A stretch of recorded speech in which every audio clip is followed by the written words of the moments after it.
बाळा, आम्ही तुला एक गोष्ट सांगतो. एक माणूस होता, त्याचे 3 मित्र होते आणि त्या माणसाच्या मृत्यूच्या अखेरच्या समयी ते 3ही मित्र त्याला भेटायला आले.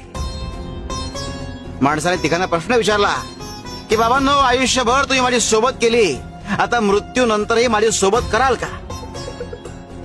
त्यावर पहिला मित्र म्हणाला की आयुष्यभर मी तुझी सोबत केली, मात्र आता माझा नाईलाज आहे. दुसरा मित्र म्हणाला की मी तुझी सोबत तुझे अंत्यविधी पूर्ण होईपर्यंत करू शकतो.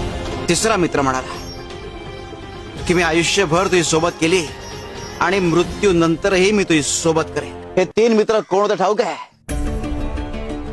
धन, कुटुंब आणि कर्म. धन तोवर तुमची सोबत करतं जोवर तुम्ही जिवंत असता.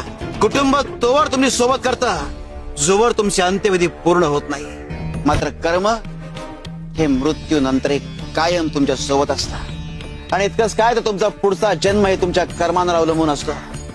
तेव्हा कायम चांगली कर्म करा आणि स्वप्न अशी पहा ज्यात स्वतःच्या आधी इतरांचा विचार सामावलेला असेल. शिव शंकर शंभा.